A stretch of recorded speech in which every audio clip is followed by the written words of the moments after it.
Good evening, everyone. I'm Secretary Gary Westcott with the Department of Public Safety and Corrections. I have a prepared statement with today's timelines, and then Attorney General Liz Murrow will follow me. In accordance with the execution warrant issued by the 22nd Judicial District Court in St. Tammany Parish and the laws of the state of Louisiana, the execution of death row inmate Jessie Hoffman was carried out by nitrogen hypoxia tonight, March 18, 2025, at the Louisiana State Penitentiary. Mr. Hoffman was pronounced deceased by the West Louisiana Parish Coroner's Office at approximately 6:50 p.m.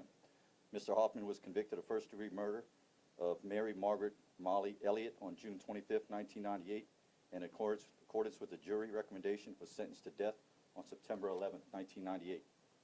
Beginning at 6:30 a.m. this morning, Mr. Hoffman had visitation with his family, his attorneys, and his spiritual advisor. At approximately 3 o'clock p.m., Mr. Hoffman's visitation with his family concluded, and Mr. Hoffman's attorney was permitted to remain with him till approximately 5:10 p.m. The attorney was allowed to return around 6 p.m. to advise Mr. Hoffman that he was denied relief from the U.S. Supreme Court. Mr. Hoffman's spiritual advisor remained with him the entire time and walked with him into the execution chamber. Mr. Hoffman declined a final meal. At approximately 6:12 p.m., Mr. Hoffman was escorted to the execution chamber, positioned on the gurney, and the mask that delivered the nitrogen was set in place. Mr. Hoffman's spiritual advisor was led into the execution chamber, and a member of the execution team remained inside the execution chamber with the spiritual advisor for security. Individuals from the Louisiana Department of Justice, Louisiana Governor's Office, the St. Tammany Parish District Attorney's Office, along with media representatives from the Advocate/Times-Picayune and WDSU witnessed Mr. Hoffman's execution. At approximately 6:20 p.m., the curtain to the witness chamber opened. Louisiana State Penitentiary Warden Darrell Benoit provided Mr. Hoffman with the opportunity to make a last verbal statement. Mr. Hoffman declined a statement. At approximately 6:20 p.m., Warden Benoit informed the witness that the state would now carry out the execution of condemned inmate Jessie Hoffman. Mr. Hoffman's spiritual advisor remained inside the execution chamber and carried out the previously approved written plan to assist Mr. Hoffman with the exercise of his spiritual beliefs. Nitrogen gas began to flow at approximately 6:21 p.m. and flowed for approximately 19 minutes. At approximately 6:40 p.m., the curtain to the witness chamber closed, and Mr. Hoffman's spiritual advisor was permitted time to remain in the execution chamber according to the written plan prior to the coroner entering the execution chamber. I believe it was 5 minutes.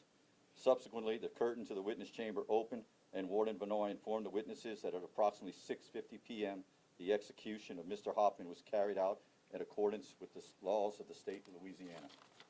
I'll now turn it over to Attorney General Murrow. Thank you.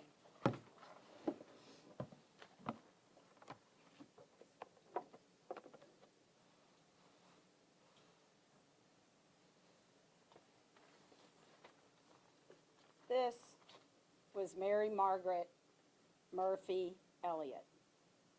She was known to her friends as Molly. On November 28, 1996, on Thanksgiving Day, a duck hunter found Molly Elliott's naked, dead body abandoned on a makeshift dock where she had been shot in the head execution style after being kidnapped, robbed, terrorized, raped, and marched to this desolate spot for her death. Molly was brutally and mercilessly raped and murdered. She was only 28 years old. That was nearly 30 years ago. Tonight, justice was served for Molly Elliott and for the state of Louisiana. Molly's husband told USA Today, Molly was a cherished person who missed out on motherhood, a promising and successful career, and a life in the country on the property we bought together. Hers was a life that was so full of hope and promise for a beautiful future. The loss of Molly is a scar we will forever carry, and it will never heal. Governor Landry and I made a promise to the citizens of Louisiana and the family members of the victims of these heinous crimes that we would put them first and that we would follow the law. The last execution in Louisiana was in 2010, of Gerald Bordelon, who waived all of his final appeals. Justice has been delayed for these victims and their families for far too long. I, along with my office, remain committed to ensuring that justice is carried out in all the death penalty cases. Jessie Hoffman was convicted and sentenced to death by a jury for his heinous crimes. He received multiple appeals. He received even more appeals and review in the last several days. Now he faces his ultimate judgment before God.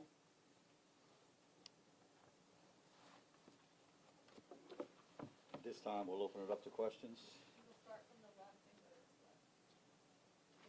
Can anyone, prison staff speak to how, sort of morale was affected on prison staff among prisoners in the days leading up to the execution?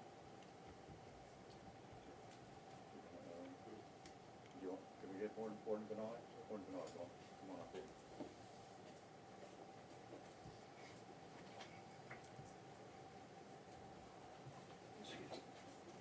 Good evening. Our staff are professionals. Their morale was not affected. You know, I'm sure that they all have their own views, but I'm so proud of my team, my staff. Everyone was so professional. They showed Mr. Hoffman dignity and respect and did their jobs, and I am proud of them. The death row inmates, today, they were kind of quiet, but that's to be expected. I've seen that in the past, but no problems, very respectful, just kind of quiet and solemn today. All right, back there. Were any members of the victim's family in attendance?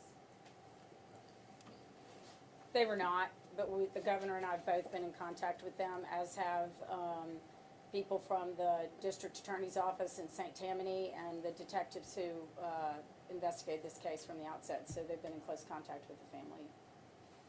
Yep, right there. Commissioner Warden, any problems that you guys, obviously this is something that's brand new to you guys, using as an execution tool. Is there anything that you ran into, any concerns, any problems with this being carried out for the very first time? I'll tell you, my staff, as everybody knows, we follow the protocol of Alabama. Again, we let them lead the way and we followed them. We actually probably did a little bit better than they did with some of the equipment we did, and we've made some tweaks to what they did. It was flawless. It went about as good as we expected it to be. We had no problems. Like the warden said, our staff is trained for this, and it went about as flawless as we could expect it to. There was nothing that happened that we weren't aware of. Anyone else? Right. Yes, sir. What is your message to the people outside who are there with the vigil, saying and it's not just for the inmate, but also the victim, but they're saying they want the death penalty not to be in Louisiana? Yeah, that's a legislative policy issue, and certainly they are free to advocate and to pray and to continue to support whatever their views are. But this is the law of Louisiana, and we carried out the law of the state of Louisiana. So you said that you and authorities have been in touch with the family of Molly Elliott, and they were not unanimously in favor of carrying out this execution. So what do you say to the family not in favor of execution in this case as well as other cases going forward? And will you hear the concerns of family members of victims who don't want to see executions? I can tell you that Molly Elliott's immediate family members did not oppose this moving forward. They are grateful to have finality, and I was in direct communication with them during this process. So, you know, other people might have their opinions, but I don't think it was the opinion of the immediate family members. I think they're grateful to have finality. What was frustrating for them is that it took 30 years. In the back, right there. Yep. So will this execution speed up the process of other inmates who are on death row? we certainly expect to go back and look at how to make sure that we move these cases along. I've already been looking at that, looking at every case and what the status is of every case. Some of these cases have been sitting for a couple of decades with motions that the defense attorneys frankly should have moved forward a long time ago. We'll address those issues as we can, but yes, we expect to move more forward. Going off of that, since you guys say this is the first successful execution in 15 years, how soon do you expect the next execution, and how many executions are you expecting to be carried out this year? I couldn't answer that. They're at all different stages in litigation, and because this one did move forward, there have been new filings in a lot of these cases, and we just have to go sort that out in the court. So it's really impossible to say, but my staff, my team, and I really want to compliment all of the lawyers that work together with the district attorney's office in St. Tammany, with my office. Really all kind of came together because there were filings in multiple courts for the last few days, and you know, I think that will continue to happen, but we're going to start working our way through motions and begin to clear the underbrush and move these cases forward. Everybody deserves the justice that the state promised to them in these cases, and I think that it's important for us to be able to move them forward. James? AG Merle, you've advocated for this policy for a long time. Did you face like the potential of witnessing the execution? If so, did you wrestle with that? I certainly had the opportunity to. I sat by a phone because somebody had to sit by the telephone. So I sat and waited by the phone in case there was something that I needed to communicate to the room. My staff was present. There were a number of people who were present. But somebody had to sit by the phone, and so I sat by the phone. Gotcha. We'll do right up front right here. A two-part question. I know that you gave the timeline as to when the lethal gas started flowing and when he was pronounced dead. Did it actually take all 30 minutes for him to die? And also, did he exhibit any visible signs of distress while the execution was being carried out? My chief of prison operations, Seth Smith, has a medical background, and he's the one that was in the room watching, so I'm going to turn it over to him. Okay, to answer that, and like I said, I have a medical background. What is your name, sir? Seth, S-E-T-H Smith. I've got a degree in nursing, and I practiced and had a license up until 2010, which time I let it lapse. So I was a nurse for over a decade. I've seen a lot of deaths. I was even hospice administrator for some point in time. 6:21, the gas was turned on, the nitrogen was turned on. Around 6:23, he did have some convulsive activity. And I was told he may have had even some fine motor stuff after that I personally didn't see from my angle. Nothing that I would say is consistent with pain, nothing that I would say is inconsistent with death. You know, when the normal dying process, people do things such as agonal respirations. They will raise up, they will do things like that, even somebody that's terminal illness with high doses of morphine, things like that in their system. So, you know, he did move, he did shake, very briefly. And when you asked did it take the entire time, our protocol calls for us to go 5 minutes after flatline. And you don't go from a normal rhythm, your heart's beating, everything's hunky-dory, to flatline. You go through various phases where you're dead. You know, we waited till there was no electrical activity in the heart, which took, I want to say 14 minutes, and then we went 5 minutes beyond that. So we went 19 minutes. But he, in essence, was clinically dead very quickly, very quickly. Does that answer your question? Oh, yeah, absolutely. Okay. Thank you very much. Any more over here? Yep, KCS. Just real quick, how many prisoners do we have on death row right now? 55 now.